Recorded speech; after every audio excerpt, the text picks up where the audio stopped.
કેમ છો મિત્રો? આજે આપણે બનાવશું સુરતી સ્ટાઇલની અંદર દાણા મઠડીનું શાક. તો ચાલો જલ્દી વિડીયોને શરૂ કરીએ.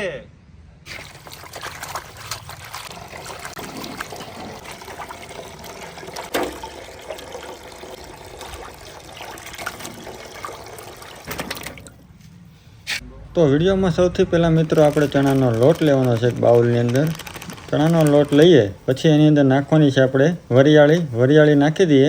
પછી આપણે નાખવાના છે એની અંદર તલ આની અંદર નાખી દઈએ. પછી આપણે નાખવાનો છે ખાવાના સોડા નાખી દઈએ. પછી આપણે નાખવાનો છે સેજ એવો લીલો કલર નાખીએ. પછી સ્વાદ પ્રમાણે મીઠું નાખી દેવાનું છે.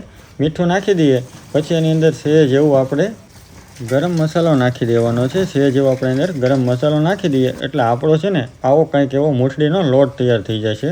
લોટ તૈયાર થાય પછી આની ઉપર છે ને આપણે તેલ નાખવાનું છે. તેલ નાખી અને આપણે થોડુંક એવું પાણી નાખી અને આ લોટને છે ને બાંધી દેવાનો છે. લોટ બાંધી દઈએ ને પછી કંઈક આવી રીતનો આપણો લોટ તૈયાર થવાનો છે. લોટ તૈયાર થઈ જાય પછી આપણે છે ને એક સાઈડની અંદર આપણે આવી રીતની ગોળ મૂઠડી વાળવા માટે બેસી જવાનું છે અને આપણે મૂઠડી ગોળ વાળવાની છે. ગોળ મૂઠડી વળાય ત્યાં સુધીમાં આપણે શાકભાજી કટિંગ કરી લઈએ. સૌથી પહેલાં તો આપણે છે ને પાલકને છે ને કટિંગ કરી નાખવાની છે. પાલક કટિંગ થઈ જાય પછી આપણે છે ને એક મોટા એવા તપેલાની અંદર લઈ લેવાની છે પાલક, અને પછી એને પાણીમાં નાખીને પાણી ઉપરથી નાખી દેવાનું છે. અને પછી છે ને એને હવે આપણે બાફવા મૂકી દેવાની છે. પાલક બફાય ત્યાં સુધીની અંદર આપણી છે ગોળી મૂઠડી એટલે કે એ આપણે વળાઈને તૈયાર થઈ ગઈ છે. તો હવે આપણે એને તેલની અંદર તળી નાખવાની છે. ધીમા તાપની અંદર તેલની અંદર આ બધી મૂઠડી આપણે તળી નાખવાની છે.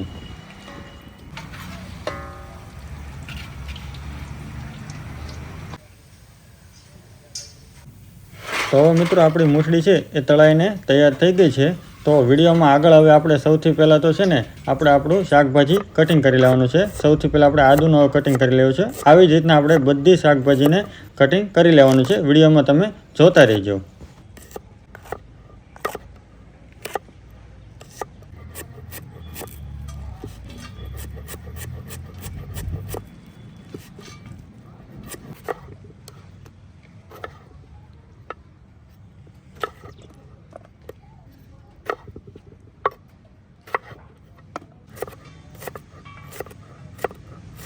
તો હવે મિત્રો આપણે બધું શાકભાજી છે એ કટિંગ થઈ જવા આવી રહ્યું છે. ત્યાં સુધીમાં આપણી પાલક બફાવા મૂકી હતી એ આપણી બફાઈને તૈયાર થઈ ગઈ છે. તો બધી પાલકને આપણે જાળીવાળા બાઉલની અંદર કાઢી લેવાનું છે, જેથી કરીને આપણું પાણી હોય એ એક બાજુ સાઈડમાં નીકળી જાય. હવે મિત્રો આપણે બધા કઠોળ લેવાના છે, જેની અંદર વટાણા, તુવેર, લીલા ચણા આવા બધા આપણે મિક્સ દાણા લઈ અને એક પાણીમાં પલાળી અને આપણે આવા બધા મિક્સ દાણાને એક પાણીની અંદર લઈ અને બાફવા મૂકી દેવાના છે. આ બધા મિક્સ કઠોળ આપણે એક તપેલાની અંદર લઈ લીધા છે અને પાણી નાખી અને આ બધા મિક્સ કઠોળને છે ને આપણે દાણા મતલબ કે એને આપણે પાણીમાં બાફવા મૂકી દીધા છે. અને હવે ત્યાં સુધીની અંદર આપણે આ બધા જ જે મરચાં, આદુ, ટમેટાં એ બધાની આપણે હવે ગ્રેવી તૈયાર કરી નાખવાની છે.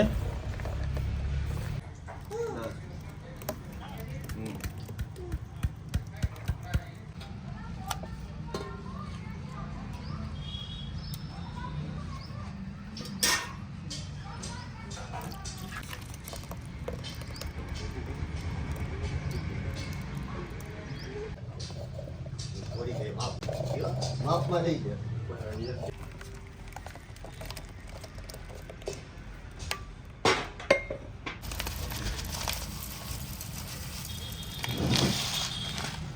તો હવે મિત્રો આપણી બધી ગ્રેવી છે એ તમે જોવો છો કે તૈયાર થઈ ગઈ છે. એમાં આપણે મગજરીની ગ્રેવી, પાલકની જે બફાઈ હતી એની ગ્રેવી છે, મિક્સ કઠોળ આપણા પણ બફાઈને તૈયાર થઈ ગયા છે, લીલું લસણનું આપણે કટિંગ કર્યું છે, આદુ મરચાંની આપણે ગ્રેવી કરી છે અને આ આપણે ટમેટાની ગ્રેવી કરી છે.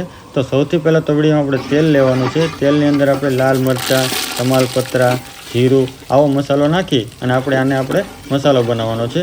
તો હવે મિત્રો આપણે એની અંદર નાખી દઈશું આદુ મરચાંની ગ્રેવી નાખી દઈએ. પછી આપણે આની ઉપર નાખવાની છે હવે ટમેટાની ગ્રેવી. તમે મિત્રો જોઈ શકો છો કે આપણે હવે આની અંદર ટમેટાની ગ્રેવી નાખી દેવાની છે.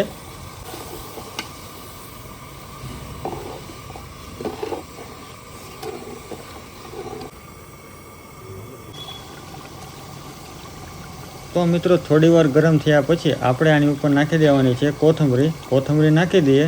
પછી હવે આપણે આની ઉપર નાખી દેવાની છે પાલકની ગ્રેવી, જે આપણે પાલકની ગ્રેવી કરી હતી એ આની ઉપર હવે નાખી દેવાની છે અને આને આપણે સરખી રીતે હવે મિક્સ કરી દેવાની છે. તમે જોઈ શકો છો કે આપણે પાલકની ગ્રેવી નાખી દીધી છે. પાલકની ગ્રેવી નાખી દઈએ પછી આની ઉપર આપણે નાખવાનું છે સ્વાદ મુજબ મીઠું. તમે તમારા સ્વાદ મુજબ વધારે ઓછું નાખી શકો છો. પછી આપણે નાખી દેવાની છે તળેલી આપણી જે મૂઠડી હતી એ આની અંદર હવે આપણે નાખી દેવાની છે. મૂઠડી નાખી દઈએ પછી થોડી વાર માટે આપણે ધીમે ધીમે આવી રીતના હલાવતું રહેવાનું છે અને થોડી વાર માટે આપણે આને આવી રીતે ચડવા દેવાનું છે. થોડી વાર રહીને મિત્રો આપણે આની ઉપર નાખી દેવાની છે ગળપણ માટેનું થોડીક એવી ખાંડ. એ પણ તમારા સ્વાદ મુજબ તમે નાખી શકો છો. પછી આપણે નાખી દેવાનું છે આની ઉપર લીલું લસણ. લીલું લસણ પણ આપણે આની અંદર નાખવાનું છે. લીલું લસણ નાખી દઈએ પછી તમે જુઓ છો કે આપણું શાક છે એ ઓલરેડી થોડુંક એવું બનીને તૈયાર થઈ ગયું છે. હવે આ બધું તૈયાર થાય પછી આપણે નાખી દેવાના છે મિક્સ દાણા. જે આપણે બાફેલા મિક્સ દાણા હતા એ બધા હવે આની અંદર આપણે નાખી દેવાના છે અને આવી જ રીતના ધીમા તાપની અંદર ધીમે ધીમે આપણે આને બધું ચડવા દેવાનું છે. ચડી જાય પછી આપણે ઉપર આની ઉપર નાખી દેવાની છે મગજરીની ગ્રેવી. જે આપણે મગજરીની ગ્રેવી કરી હતી એ આની ઉપર હવે નાખી દેવાની છે અને આને પણ ધીમા તાપની અંદર ચડવા દેવાના છે. આ બધું થાય પછી આપણે નાખવાનું છે અમૂલ બટર. અમૂલ બટર પણ આપણે આમાં યુઝ કરવાનો છે. જો તમને ભાવતું હોય તો તમે યુઝ કરી શકો છો. પછી આપણે બધું આમાં ગરમ મસાલો નાખી દીધો છે અને ગરમ મસાલો નાખી દઈએ પછી હવે આની ઉપર આપણે નાખવાનું છે અમૂલનું ક્રીમ. હા, અમૂલની ક્રીમ પણ એક સારો એવો સ્વાદ આપે છે એટલે આપણે આમાં અમૂલનું ક્રીમ નાખીએ છીએ. અમૂલનું ક્રીમ નાખી દીધા પછી આપણે આની ઉપર નાખી દેવાના છે કાજુ અને દ્રાક્ષ. હા, કાજુ અને દ્રાક્ષ એક સારો એવો સ્વાદ આવે છે એટલા માટે આપણે આમાં કાજુ અને દ્રાક્ષ નાખેલું છે. હવે આવી જ રીતના તમે વિડીયોમાં જોઈ શકો છો કે ધીમા તાપની અંદર આપણે આવી રીતના હલાવતું રહેવાનું છે અને આપણા શાકને ગરમ થવા એટલે કે ચડવા દેવાનું છે. ગરમ થઈ જાય પછી આપણે આની ઉપર તલ નાખવાના છે. તલથી એક સારો એવો સ્વાદ આવે છે એટલા માટે આપણે આને માથેથી થોડોક એવો તલ નાખવાનું છે. તમે જોઈ શકો છો કે આપણે આને ગરમ થવા દીધું છે અને મિત્રો તમે આપણે જુઓ કે આપણું શાક છે એ તૈયાર થઈ ગયું છે અને ગ્રીન કલર સરસ મજાનું પકડાઈ ગયું છે. હવે આની ઉપર આપણે નાખવાનું છે લીંબુનું પાણી.